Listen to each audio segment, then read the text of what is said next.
Minişler hastane. Of, karnım ağrıyor anne.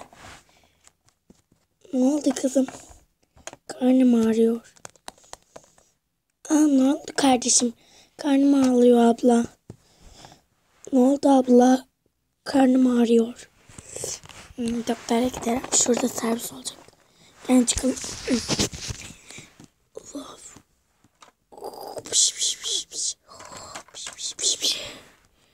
Üstüne seni koyalım, gel sana. Ve ben bineyim. Tamam. Kızlar siz de binin. Öf ya. Neyse.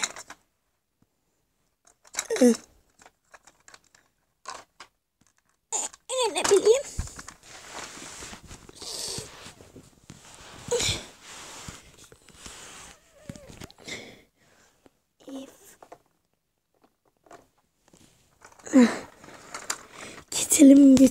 Geçelim. Oh.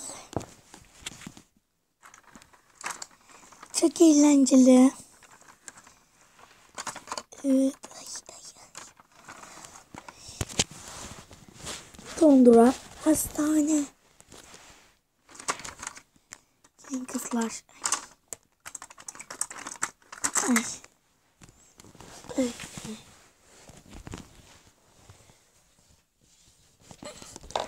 Oh, ilk müşterilerimiz geliyor.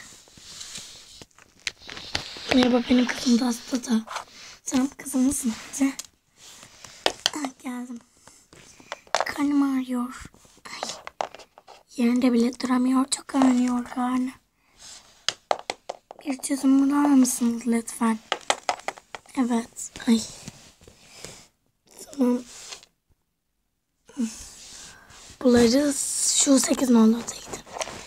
Biz gidelim annesine çünkü. Tamam. Nakit vereceğim.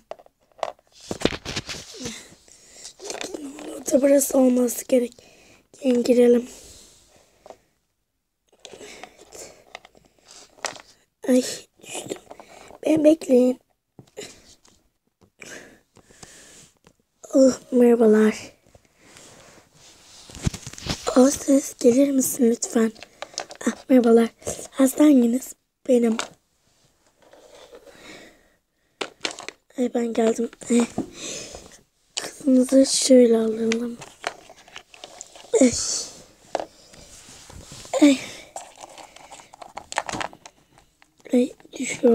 Düşüyorum bu aralar. Tamam. Siz isterseniz bekleyin. Tamam.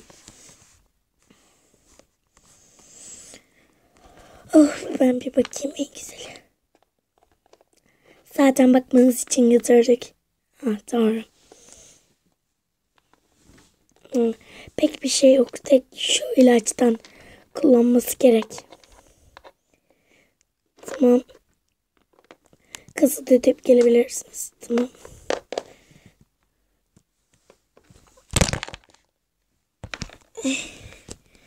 Arkadaşlar özür dileriz.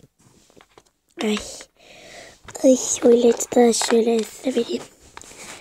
Peki. Ablama verin. Tamam. Size verdim mi? Tamam, verdim. Bay bay. Kızlar verdim. Tamam. Şimdi oynayalım. Lütfen kalkabilirsin. Bir de soğukluktan olmuş. Kendinizin sıcak tutması gerek. Tamam. Ben gideyim. Kızım, bir de bizi bekleseydin. Beni bekleyin. Sağ olun. Çıkalım. İlacı da olmak ne zor şeymiş. Bay bayın. Yürüyerek dönmek istiyorum. Tamam, yürüyerek dönelim.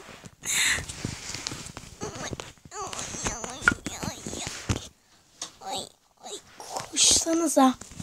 Kızım, senin kadar hızlı değiliz. Evet. Koşalım.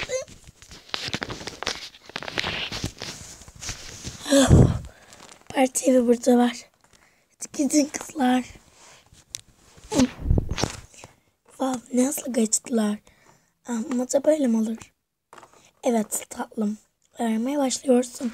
Bir de o sandalyeti düzgün otur. Eh, tamam. Tamam. Ay. Ay. Hastane çok iyi kalpliydi. Tabii kalpli olacak canı kurtaran. Ben yukarıdayım anne. Sen kızım yat. Ben de. Ben de yukarı çıkayım. Uf. Ya çocuklar babaları gelecek. Doğru bugün mesaiseler. Bugün kızım.